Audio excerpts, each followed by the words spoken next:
Hello, everybody. I'm George from Ireland. Well, thank you for coming back to my channel. This is about His Holiness the Pope praying alongside His Gracious Majesty Charles III. So, the British monarch, he visited the Eternal City, the Vatican, which is, of course, a sovereign nation, and that's the headquarters of the Roman Catholic Church. Well, there's a clue why it's called Roman, as the HQ is in Rome. So they prayed together in public, and the first time this has ever happened. Because now, of course, until the 20th century, no British monarch had met a pope for centuries or ever, actually. In the Middle Ages, people didn't travel very much. 1533, Henry VIII broke with Rome. The kings of Scots didn't meet them. In Ireland, when we had like separate monarchs going back to, say, the 12th century, early 12th century, then they didn't meet them either.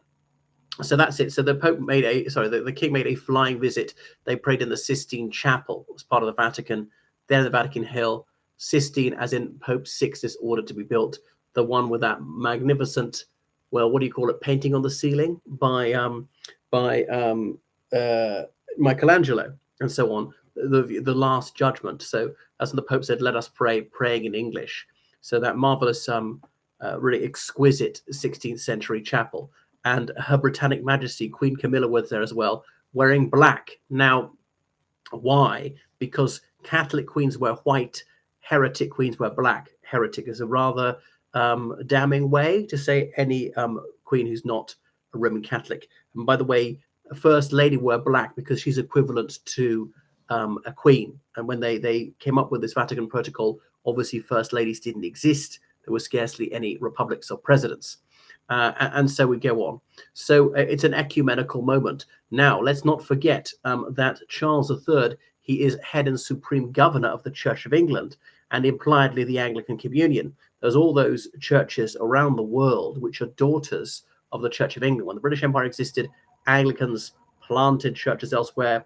There's the Anglican Church of Australia, the Anglican Church of Canada, in the United States, the Episcopalian Church of the United States of America, and other places often called the Church of the Province wherever, the Church of the Province of Central Africa, the Church of the Province of West Africa, and so on, the Church of North India, the Church of South India. I shan't say that, but it's not every country in the world. So there we go. So this would have been highly controversial some time ago. I remember the late and unlamented Honourable Enoch Poll said that he could, as an Anglican, he couldn't work out whether he's a Catholic or a Protestant. Now that is a standing puzzle to some people, because he would say he would be a Catholic inside the Church of England, an Anglo-Catholic, so he's not a Roman Catholic, because the British monarch is the head of his church, whereas the Roman Catholic Church, the Bishop of Rome is the head. I remember of the 39 Articles of the Church of England, Article 10 says, "The Bishop of Rome hath no authority in this realm of England." And obviously in Ireland, there's the 39 Articles of the Church of Ireland, which is simply a carbon copy of that. And for England, read Ireland.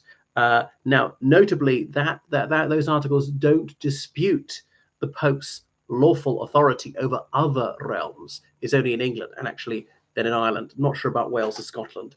And so we go on.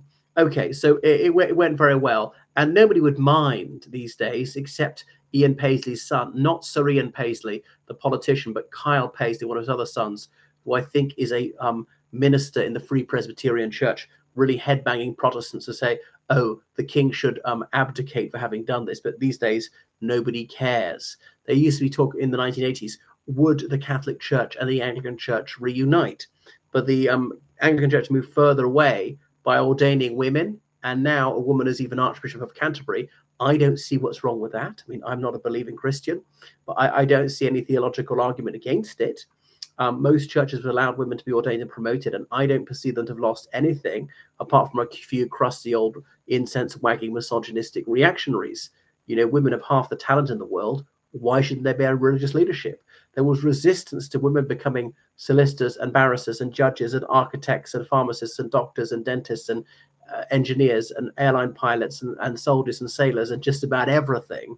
And unsurprisingly, it's there in religious ministry as well.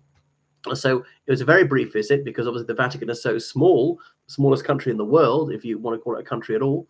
And it's even got, so is it 1 square kilometer, got only about 800 inhabitants, about 500 citizens. Some of the Vatican citizens live elsewhere, the Philippines, because that Cardinal Luis Tagle, the Archbishop of Manila, he's got a Vatican passport. Very senior Catholic clergy are issued Vatican passports to enable them to travel easily, because on a Filipino passport he'd need visas for loads of countries. But a Vatican citizen, he doesn't. Apparently, they remove citizenship for you when you no longer need it.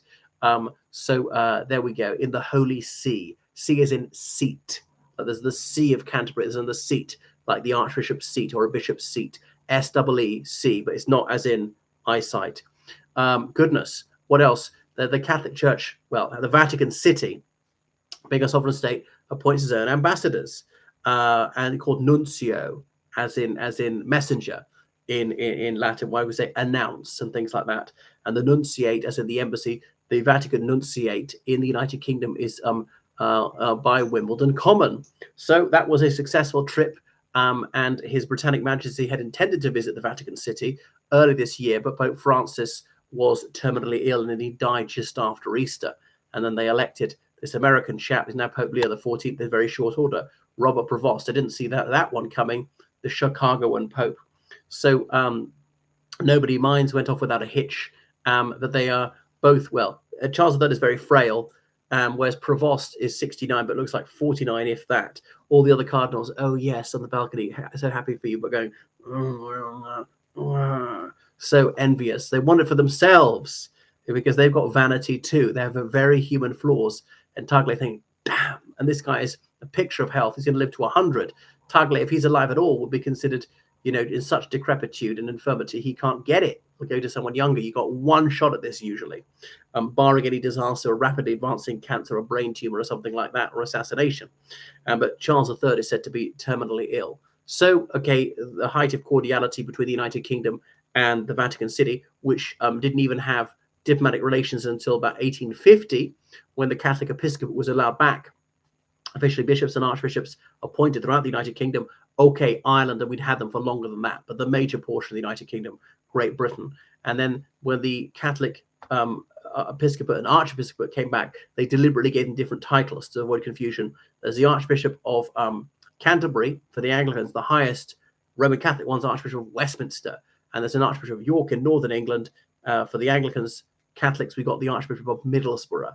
So whereas in Ireland, there are 2 archbishops of Dublin, 2 archbishops of Armagh, 2 bishops of Derry and Raphoe, and so on. So what did you think? Do you think it was good? Is it worth it? I mean, how much does it cost that all this flying around? Does it actually improve relations? Does it do anything? Is it just frippery? Is it waste of public funds and airtime? We could be discussing serious issues. A welcome distraction for the king from the disgrace that his brother has brought upon the House of Windsor. But perhaps Prevost could tell him how to handle such scandals. He's got enough experience in it. Thank you. Goodbye.